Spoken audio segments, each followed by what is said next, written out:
So how many times have you gone to a thrift store or a roadside and you find amazing pieces of furniture like this, but it's old, it smells, you might have moisture, it has mold, mildew, smoke smelling. And it's dirty, not to mention it's dirty. And even though you make it look good on the outside, if the inside still smells, you can't fully appreciate and enjoy that piece of furniture because it's not feeling fresh. You don't want that in your home. So in this video, I teamed up with PowerScale to use their ozone generator in order to get the odor out of this before I even started working on it. And I'm going to walk you through how I use that. I'm going to show you the entire before and after, the whole process of this dresser makeover, and you're not going to believe the results. It looks amazing, but even better is that it doesn't smell anymore. And that is what we're going for. So you're probably wondering, what's an ozone generator? Well, it's basically a device that you use to remove odors, but you're not masking the odors, which you typically do with sprays and dryer sheets. This is actually creating molecules that interact with the odor causing compounds, right? So if you have smoke, mildew, pet smells, food odors, it actually breaks them down at a chemical level and it doesn't just mask them. Now you'll notice that I'm putting the dresser here on its back after I cleaned it. I'm putting the drawers all around it, and I'm going to set the machine right on top so that any ozone that's created will hopefully be right there at the source of the dresser. And I'm going to be putting this in the garage. I'm making sure that it's stable, and we're going to be setting a timer. Now this goes all the way up to, I believe, 300 minutes, but I'm going to be setting this at 120 for 2 hours.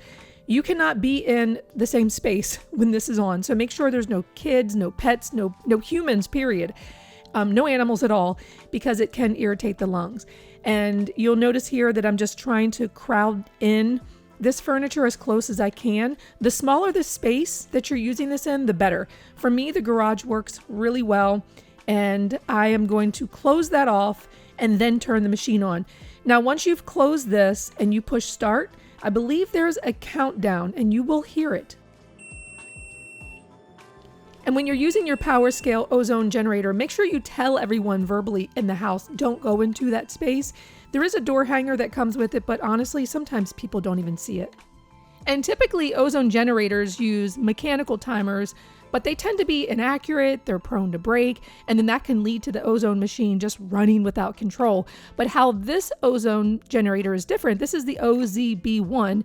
It's electronic in that it has an electronic timer, so it's more precise, it's easy to control, so that you can feel comfortable setting it and just walking away and leaving it. I've got the garage open. You see the machine is at 0 again because the timer went off. You can smell the ozone out here. So we're going to leave this open for 30 minutes, let it air out before the rain comes, and then we'll move the dresser into the shed and figure out what we're going to do with it. And I'll tell you, I love using the ozone generator in my garage because my garage tends to smell because it gets moldy in there during the summer and stuff, and so it smells really fresh in there right now. And I'll share with you that this was the point in the process where I actually wanted to clean it out. Now remember, the ozone generator is actually killing the stuff, dismantling all of the odor causing compounds inside. Now it's time to wipe out all the dust, make sure there's any repairs that need to be done, do them at this time, because I think it's easier to put your head inside of a dresser that doesn't stink than to put it in there and you're cleaning it out and then doing the ozone machine. So do the ozone first and then do the cleaning and then decide what you want to do. I'm going to be refinishing this with paint. Yes. And I'm going to be keeping all of the existing hardware because why not? This is great hardware. And why spend money going to buy something new when you have something vintage and old right there in your hand? And all you need is steel wool and Barkeeper's Friend. It works amazing. Okay, so you may be wondering, well, what are you going to do? Are you going to strip and restain, Serena, or are you going to paint it? Well, I painted this baby. Oh my gosh, I love stripping and sanding and refinishing and restaining. That's great, but I've done that for my last 2 dressers. And this dresser for my son, I wanted something with just a little bit more color and creativity. And you might be wondering, why am I sanding this if you have been told, no, you don't need to sand or prime before you paint furniture? Well, that's generally true depending on the product that you're using, but I think it really depends on the furniture more than anything. This piece had a lot of texture to it, and if I were to have painted over this, without doing anything, even if I had primed, I still would have felt that texture and I would have seen it, and I didn't want to see it. So using an orbital sander and probably about 80 grit or 100 grit sandpaper, I was able to knock down a lot of those ridges, and I also sanded, as you see here, the sides of the drawers, which had some funky paint and stain. I don't know. It needed to be sanded. But I was able to get it smooth enough so that when I would paint it, I would have good adhesion, but I'd also have a nice smooth surface. I probably could have done a better sanding job on the drawers, but overall, it was a really smooth surface, and I was ready for paint. DIY chalk paint.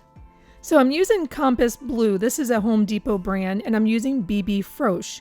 I've used this before. It's a paint transformer, which turns your regular latex paint into chalk paint. Yes, because you know chalk paint is expensive, right? And all you have to do is you have to mix it up first with the water and the chalk paint additive, and then you add in the regular paint, and then you're ready to go. You're going to want to do 2 coats for sure. So don't glob on the first coat trying to make sure everything's covered. You're always going to go back with a second coat. And here's a tip. When I do furniture makeovers, I'm painting things, I like to start from the bottom and then work my way to the top. And so doing the bottom, that's good. I'm not really going to probably do 2 coats on the bottom. Once that dries and the back dries, then you can flip it over, or you can take a break like I did here and start working on the drawers. And if you want 10 tips for how to make sure that you don't mess up your furniture when you're painting it, check down below for a link on 10 common painting mistakes people make, and you can go check out that blog post or that video. And you'll see as I'm making my way to the top of the dresser here that it ends up turning out very smooth. So again, do you need to sand your furniture? I really think it just depends on the project. Make sure that you are wearing a mask, get an orbital sander, have some sandpaper available by hand, and always do 2 coats. So once this fully dried, then I came back and, well, I actually had to put some wood filler there too on that veneer that was broken. But then also just coming back and doing a second coat and letting that fully dry. And the next day when everything was dry, I was so intent on figuring out how to make custom stencils. I didn't have a sheet big enough, and so I'm like taping pieces of Mylar sheets together.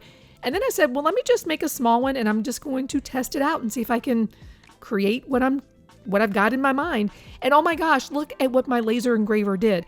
And it was a little wonky because I did not properly export it to the software in the correct way. So it did a bunch of extra lines that it didn't need to do, but guess what? It turned out.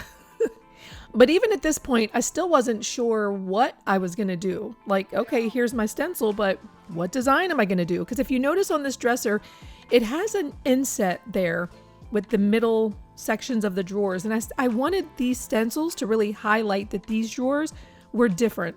And so using some gold paint, very carefully steepling that paint into the stencil, 2 coats, and it actually turned out. But then the next one that I did, I turned it upside down, and when I lifted it up, I'm like, that spells un. How can we make this not un? So I decided to extend those lines, just moving the stencil. And then for the third one, I turned that sideways, and I thought, okay, that's interesting. Let's go ahead and just leave that. So we only have 2 drawers that are stenciled, but again, they're inset, and so it really kind of sets them off. Now for those inset drawers, I'm using a water-based top coat over top of this. I probably would have done the entire dresser this way, but I ended up not using the top coat because it had little bits of stuff in it, and I was like, let me just switch to wax.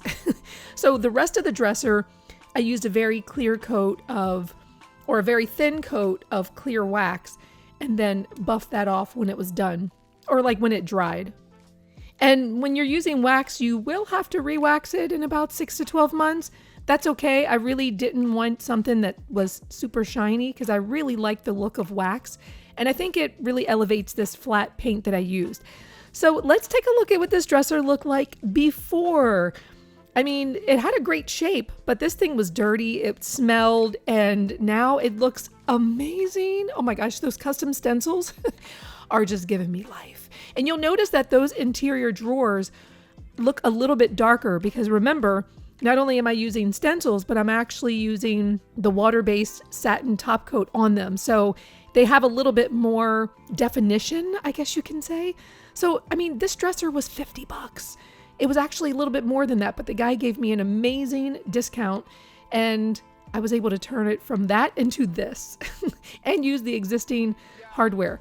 So if you are someone who loves thrift store furniture, you've bought dressers, you know what that smell is like, trying to get grandma's mothball smell out of a really great dresser, the only thing that's really going to do it and get down to the source is a PowerScale ozone generator. So get yourself one. The link is down below, powerscale.us. And a big thanks to them for sponsoring this. And be sure to come back because we're always doing something cool here at Thrift Diving. And if you want more dresser makeovers, go down to the description and I'll have links for you there to some other projects I've done that I think you may like. All right, I can't wait for you to come back and see what I'm doing next because I've been super creative here and it feels really good. And I'm so excited sharing all of these projects with you. I'll see you next project.